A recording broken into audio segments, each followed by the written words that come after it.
दिनैनिफ्राय जागायबाय आसाम आयेन आफादनि रां बावजा जुथुम सानब्रैनि हाबाफारिजों जागायबाय आसाम आयेन आफादनि रां बावजा जुथुम हादरसा बेंगिरि लक्ष्मण प्रसाद आचार्य बिथांनि बिबुंसारजों जागायो गिबि साननि रां बावजा मख'जाथावनादि गिबि मन्थ्रि डॉ हिमन्त बिश्व शर्मा दैदेननाय हादरसा एनडीए सरकारनि बे जोबथा बाजेट जुथुमाव नुजाथिबाय मोनफ्रोमबो राजखान्थि दोलोनि मन्थ्रि एमएलए बेरेखा दैदेनगिरि बिथांमोनाबो दिनै बेखेवनाय जाबाय आसाम आयेन आफाद नेहाथारि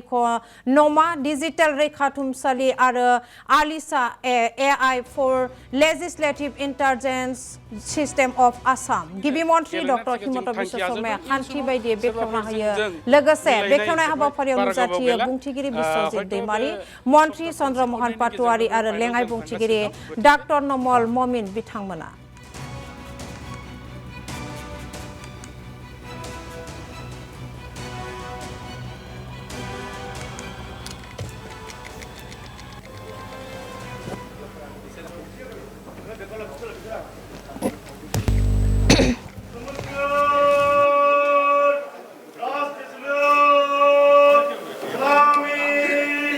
सर अब क्या आगे ऐसे क्या मामले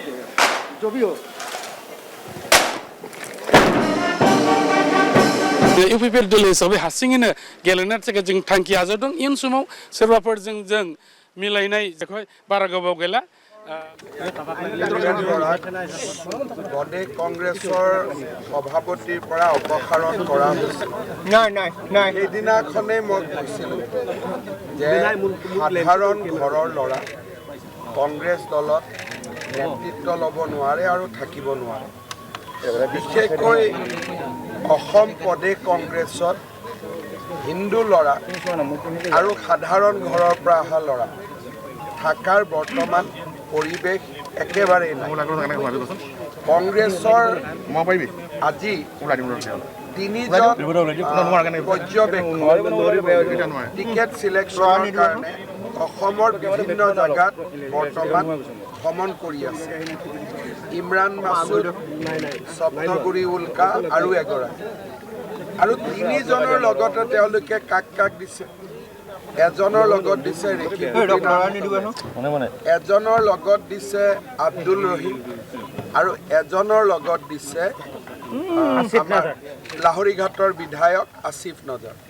তাৰ মানে ডিব্ৰুগড় তিনিচুকীয়া শিৱসাগৰ যোৰহাট লখিমপুৰ তেজপুৰতো টিকেট নিৰ্বাচনৰ কাৰণে যোন গৈছে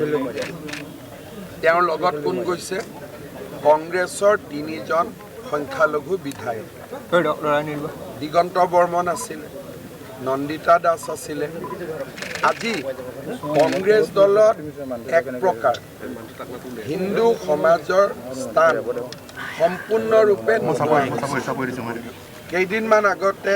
প্ৰদেশ কংগ্ৰেছৰ সভাপতি গৌৰৱ গগৈ মাজুলীত গৈছিলে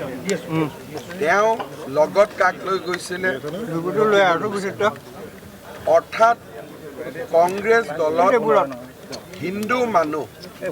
আৰু অলপমান যাৰ ব্যক্তিত্ব আছে অলপমান যোনে নিজৰ ধৰ্মটোক এতিয়াও মৰম কৰে সন্মান কৰে তেওঁলোক কংগ্ৰেছ দলৰ ভিতৰ চৰাত থাকিব নোৱাৰে আজি আপোনালোকে চাওক কংগ্ৰেছ দলৰ সভাপতিজনৰ দেউতাকো প্ৰাক্তন মুখ্যমন্ত্ৰী বিৰোধী দলপতিৰ দেউতাকো প্ৰাক্তন মুখ্যমন্ত্ৰী भूपेन बोरा देवता की असिल मेरी राज्य सरकार ने अच्छा बजट प्रस्तुत किया सरकार को बधाई और मुझे खुशी है कि बजट में सभी क्षेत्रों के कल्याण के लिए योजनाएं सुनिश्चित की गई हैं चाहे महिला उद्यमिता का हो चाहे स्टार्टअप का हो शिक्षा का हो स्वास्थ्य का हो सड़क का हो इंफ्रास्ट्रक्चर का हो या जिस भी प्रकार से राज्य के सर्वांगीण विकास के लिए जो भी आवश्यक ज़रूरी कदम थे इस बजट में उठाए गए हैं मैं सरकार को इस बहुत पुनीत काम के लिए बधाई देता हूं और सभी के सफलता की कामना करता हूं